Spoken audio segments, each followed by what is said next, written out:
Today we'd like to look back to the 21st of December 1910, when 344 boys and men were killed in the Pretoria pit disaster.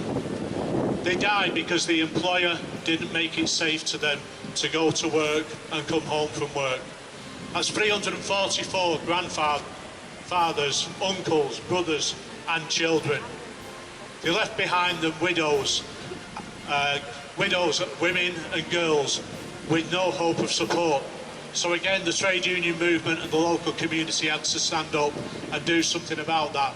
And Martin McMulkin's going to tell us about that. I'm here on behalf of Unite Branch 0121, the former branch of trade union legends such as Tom Mann and Brian Northey, who spoke on many occasions from these very steps. I make no apologies for going slightly off theme with the event today, even though today's event is one of, if not the most important event in trade union calendar. Because this year is the 40th anniversary of the miners' strike. A strike by a group of workers who, with their families and communities, made an example of what is the very best of us as a society. The example they set in terms of solidarity and community was unbelievable. And it makes us feel proud to be a trade unionist and to be working class to remember those people. Now, they were demonised and attacked by a Tory government and the wider political class and the mainstream media. The enemy within, they were called. Well, they were demonised by the very least amongst us, those politicians within the Tory party and the wider political movement. Now, it was very appropriate that only a couple of months ago, this memorial serviette was discovered in the basement of Bolton Socialist Club on Wood Street, covered in dust from many decades. Now, this memorial serviette was produced in 1910, as Kevin's already said, when 344 men and boys were killed at the Pretoria pit over in Atherton. Now, this was produced to raise funds for those families left behind who had lost loved ones. And the miners, throughout history, have been at the forefront to push forward health and safety and workers' rights. And they, more than anyone, exemplified what we say today in terms of remember the dead, but fight like hell for the living. And that's what we must take forward. Things have not changed a great deal. People are still being killed around the world, some in terrible conditions. The miners' strike that took place 40 years ago, we're still feeling the effects of that in terms of many of the social ills and the battles we face moving forward. The working class and the trade union movement never has really recovered from that strike. That's why we must fight harder than ever, constantly.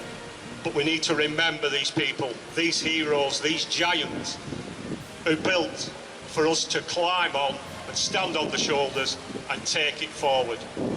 Thank you for everybody coming here today. It's really important that you come down and support this event. Thank you. Last year was the hottest year on record, and we have to recognise the impact of climate change on those who are affected. Death at work and employment disruption as a result of this global warming, and not to mention illnesses caused by polluting fossil fuels, are rising everywhere and are only expected to increase. Each and every worker is important, and so is their life. We need to work together to improve the working conditions and reduce accidents and injuries. Social activist Dorothy Day stated, that we have to mourn for the dead and fight like hell for the living.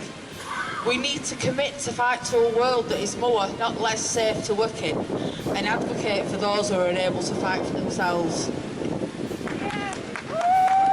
Our next speaker is the Local Government Unison International Officer, called Karen. Thank you very much. Hello everybody, my name's Karen. So today we gather to remember the workers that have lost their lives whilst working in their job. It's a day to pay tribute to their sacrifices and to renew our commitment to better working conditions and safety measures. On this day we honour those that have lost their lives. Today we also are taking a moment to reflect the importance of health and safety and the role that trade unions plays. As a trade union, we believe that every worker has the right to a safe and healthy workplace. We will continue to advocate for stronger work regulations and laws. This is every worker's right. Nobody should be putting their lives at risk or on the line for going to work every day. We deserve to go home at the end of every day. Trade unions stand up against unsafe conditions without fear of retaliation. Obviously, as International Officer, I'm going to make some reference to some of the things that are happening around the world.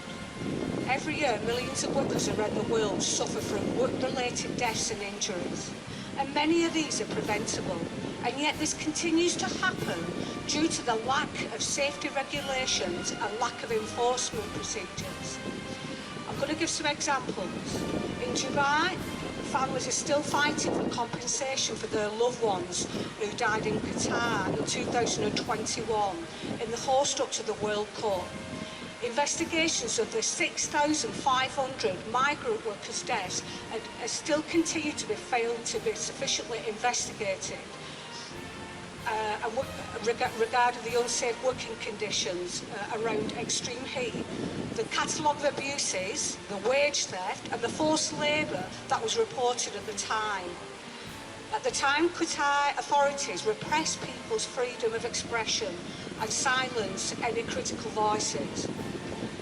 I'm just hoping that when we get the next World Cup that this situation will improve. I'm also going to make reference to Palestine in Gaza.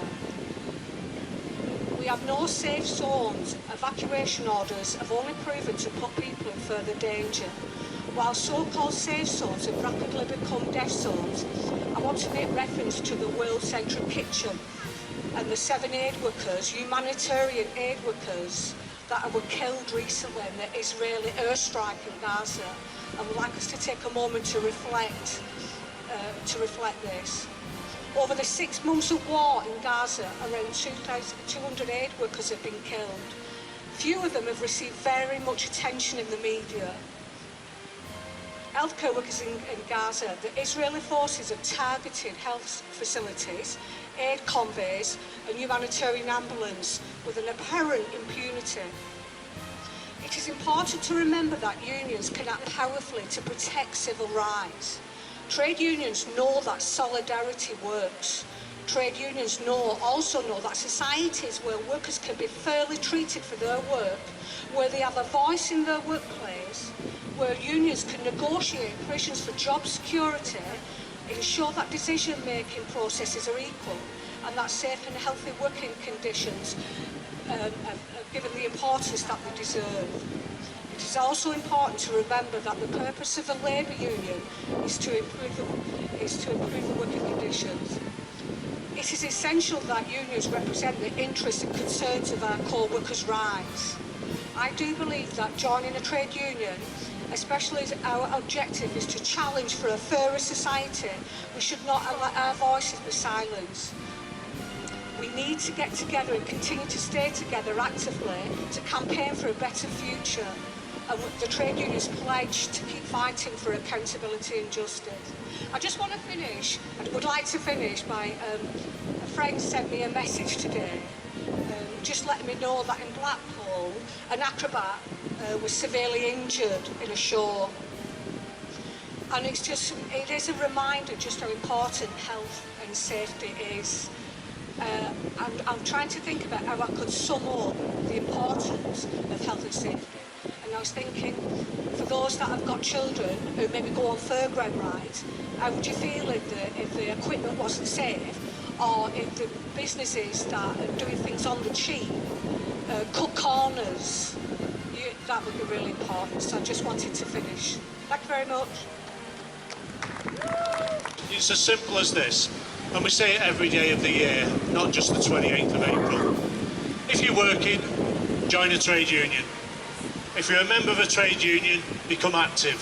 That's the best way to safeguard your well-being and the wider community. Ian Hudson, thank you very much. Comrades, sisters and brothers, we're here today. We're here today to commemorate people who went to work and lost their lives. Isn't it shocking that in 2024 we're still having to gather to commemorate people who just wanted to go and earn a living and lost their lives? Now, I know the people here at the front understand why we're here, but a lot of people walking by probably don't understand. The reason why we're here, to all of you walking by, is because people like you get killed at work because legislation is so poor that profit comes before your life. That's the reason why we're here today, to recognise it's time for politicians to stand up and make people the priority and not profit. We also stand at a time when the world is becoming more and more dangerous, and people, workers, are dying in conflicts around the world. And I want to give a special shout out to the bakers of Gaza that continue to bake products to feed their people while the bombs were dropping. I think that, the courage that they showed to show their solidarity with their people, shows the commitment that workers give to their community. And it's about time politicians recognised the importance of us, not just at a general election, but every day of the year. The theme this year is about climate and the heat that's killing so many people. More than 18,000 people around the world are either injured or lose their lives because of the climate crisis that we're all facing. 2.5 billion people will be impacted by climate change. That's 2.5 billion of the workforce impacted by climate change.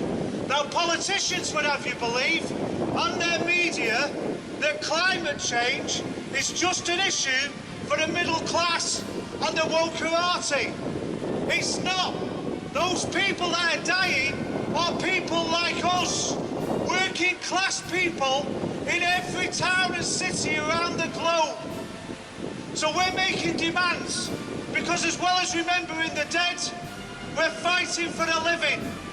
So we're demanding action is taken to invest in the Health and Safety Executive so we can have proper checks in our workplaces.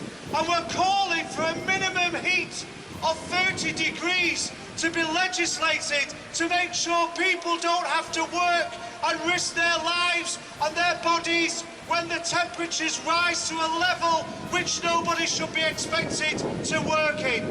And we're also demanding the introduction, because we know a couple of years ago when we had those really hot temperatures that workers were told, well, you can't work today, so you can use your holidays or you can take unpaid leave. Well, we say that's not good enough. It wasn't the workers that were responsible for the climate crisis. It was the politicians and the corporate greed that's created the problems we face. So we're demanding, and we ask all the trade unions to get behind the demand, that they introduce a furlough scheme that so when it's too hot for us to work, we don't have to pay for their crisis. So we call on all trade unions to support the heat strike campaign and demand a furlough scheme, demand legislation to protect us, and demand a safe working environment. Today we remember the dead. Tomorrow we fight for the living. Solidarity. Yasmin Qureshi MP. Welcome, Yasmin.